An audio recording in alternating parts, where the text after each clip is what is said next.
Good afternoon.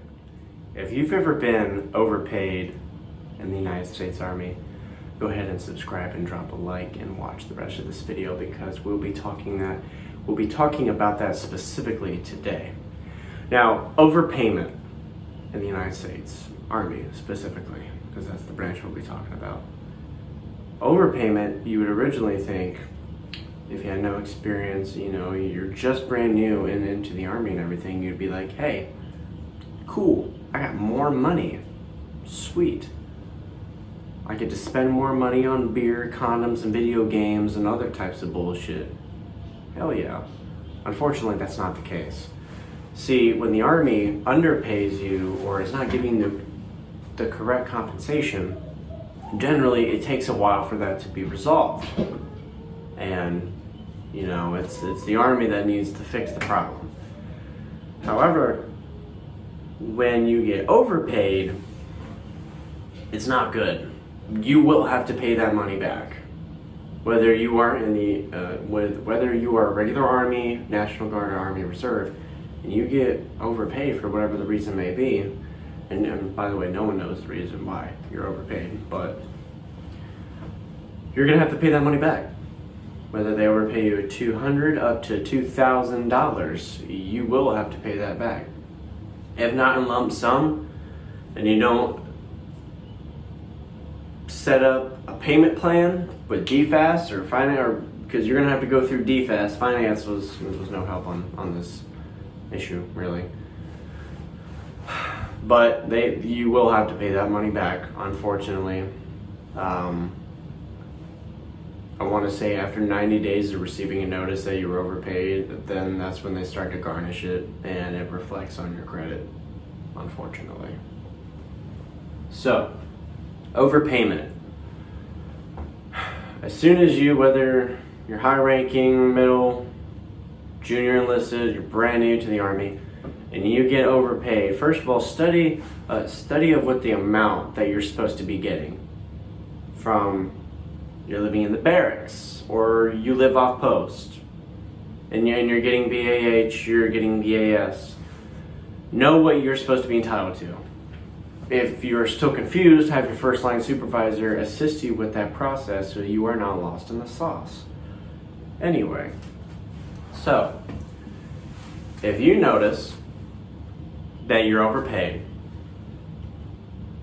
the recommendation is put that money aside into your savings account. If you don't have a savings account, make a savings account, which that's the wrong answer. You're supposed to have a savings account or emergency fund or whatever the case may be. Put that extra money to the side when you notice you're getting paid a lot more or a little bit more than what you're supposed to. And look at the key signs. Did I get promoted? How recently ago did I get promoted? Did I move, am I in a different living area? You gotta look at all the factors of why the pay could have increased. And if it doesn't add up whatsoever, and it's just literally you got extra money, you need to put that money aside into a savings account, physically take it out into cash, put it somewhere, which more than likely you're gonna end up spending because you're just gonna be like, fuck it anyway, especially if you're brand new to the Army, but. So take that money, put it aside, don't touch it, don't use it, don't do anything with it because the Army is going to want that back. Now, you will receive a notice that they overpaid you or whatever, or you'll notice that they're garnishing your check of debt or overpayment debt from your paycheck. If they just go ahead and do that method, you still have that money anyway. So then you can insert it back into your checking account, you can do whatever you want with it at that point. I have a little bit of I have experience, it's a very painful experience of overpayment debt. Now, long story short, came back from my first deployment overseas in late February of 2017. All the additional pay benefits they had stopped and everything, but basically up until May 1st of 2017, I was getting paid from the months of March and April. Active duty pay, and this was when I was still in the National Guard. And this happened not just to me, this happened to the entire task force. Task Force Hurricane. one of the 124 with the attachment F Alpha Troop of the 153 Cav. The entire task force Hurricane, was overpaid. Some a lot more than others.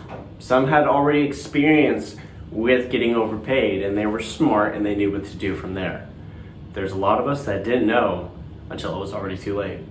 We got an email saying, don't touch any of the money, you know, they're overpaying you, do not spend any of that money, put it to the side. But at that point, it was already too late. A lot of people dug themselves into a little bit of a hole because of that issue. I was overpaid $5,500. $5,500 I was overpaid. Now, when I was doing military funeral honors and going to drill, they were garnishing my checks.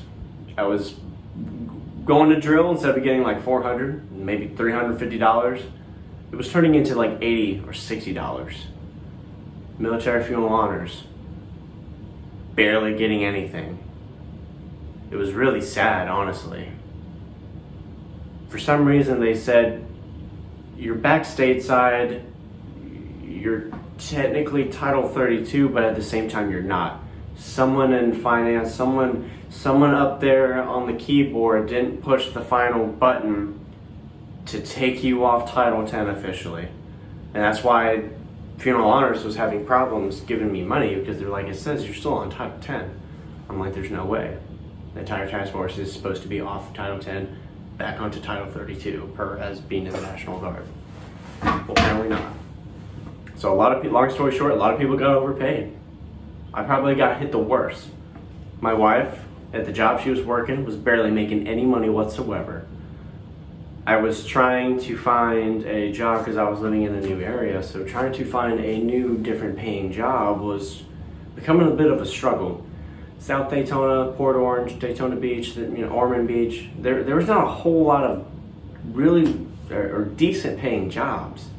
A lot of it was mainly minimum wage, and the bills I had at this new place I was living at,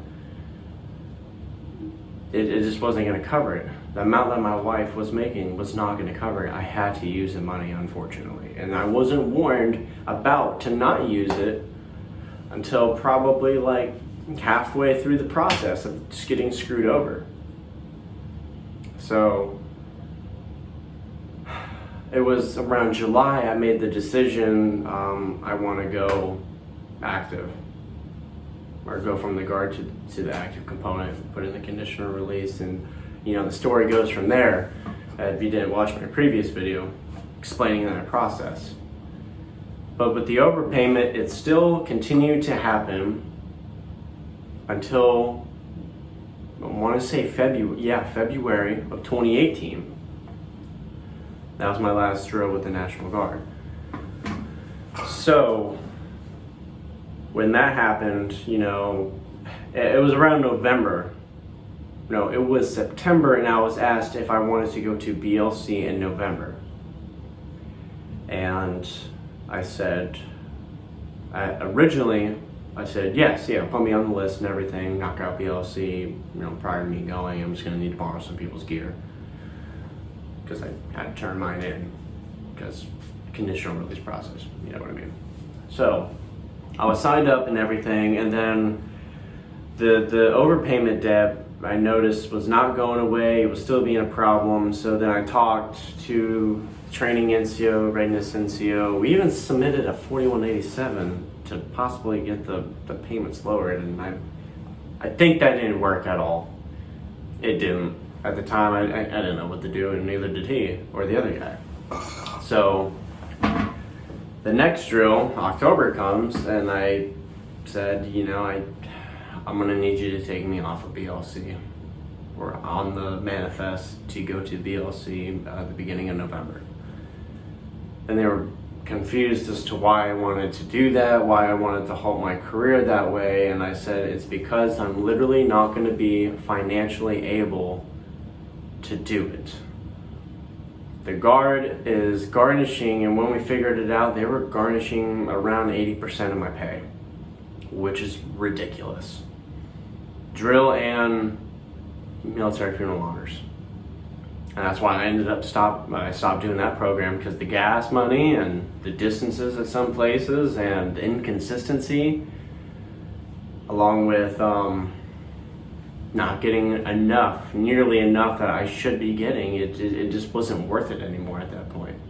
So, with the overpayment debt, just was too much. If they were still garnishing 80%, who was to say that they weren't going to garnish 80% getting paid while on BLC? A whole month's worth of, or excuse me, like 22 to 26 days of being in BLC. Who was to say that they weren't going to garnish 80% of all that? If I would have went and they garnished 80% of all that pay, I wouldn't have been able to pay my bills. I would have been able to maybe pay the rent and get some food or electricity or water. Just maybe 2 out of all the bills I had. I would have not been able to pay them all. My wife was working and everything, but she got a new job at that time, but it still was just not enough money for the bills that we had, unfortunately. Her pay and my pay. It sucked. It was horrible. So I tell them to take me off the manifest to BLC, yada yada yada. I don't want to go. I'll just wait till my conditional release is signed. I'm in the active component, and then I'll go to BLC. But I had to deny it because I just was not going to get enough money. I wasn't going to be able to pay my bills. And this is where this overpayment debt started to really become a problem. So when I had made the full conversion over to active, signed the contract March 6, 2018, exactly on the 4-year mark of being in the Guard and now leaving the Guard. It wasn't until August 23rd I got a letter from DFAS, a little thing from DFAS, still saying you still owe $3,400.17. Didn't hear about it from the moment I signed the active duty contract all the way until August of that same year. And saying I had 30 days or something, I forget. I think I still got that letter somewhere, but I was going right into a 2-week fuel problem, followed by going to Fort Jackson for a week and a half just to absolutely waste my freaking time doing a National Guard type mission that we didn't even get to do. So then I brought it up to my chain of command because we got a new PL and a different platoon leadership for reasons. And then I, just at that point, the Army, I waited like 90 days or it was like too late. I didn't do anything about it. And then it was reflecting on my credit now, this debt I had. And then they were garnishing, I don't know if it was per paycheck or per month, they were garnishing $286. Sometimes $284, $285. It was always those numbers.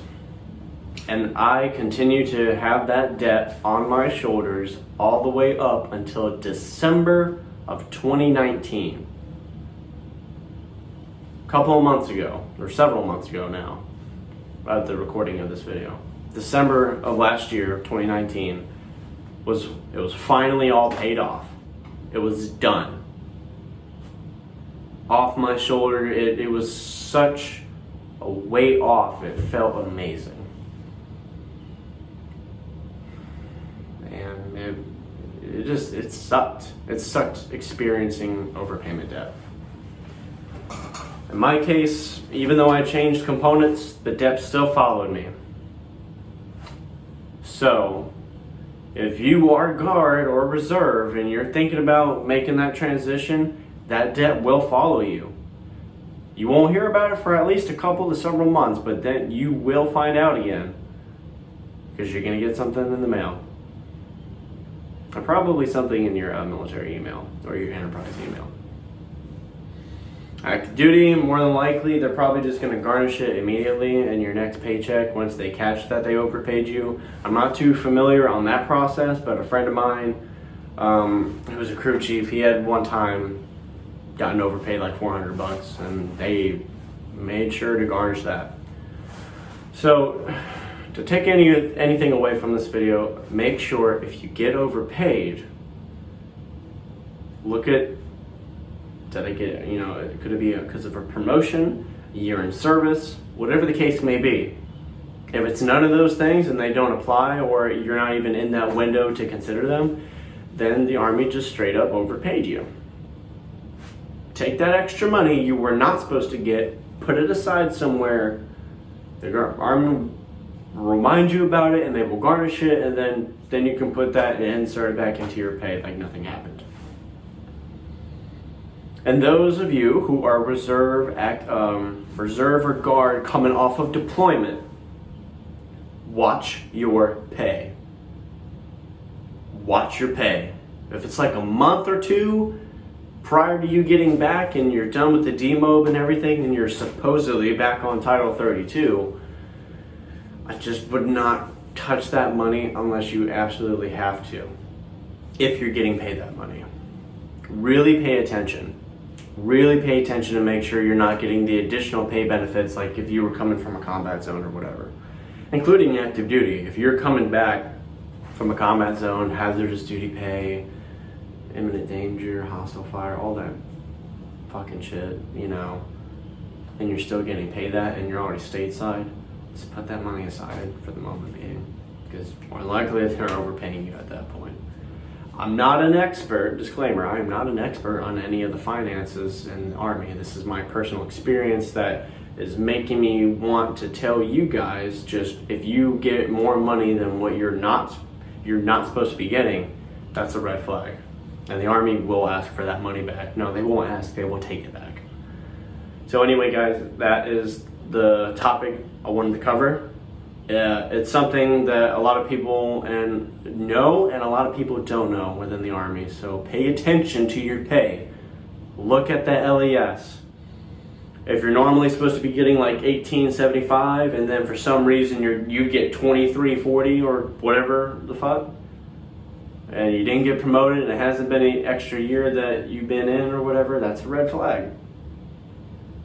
So that's it. Drop a like, subscribe. I will be posting more content, mainly on the issues of being in the Army that you're not really going to find on this platform on YouTube. So, gotta leave it to someone who's been through that bullshit to put the information out so everyone else is informed and up to par with what they need to know. So anyway, thank you for watching. I'll see you guys next time.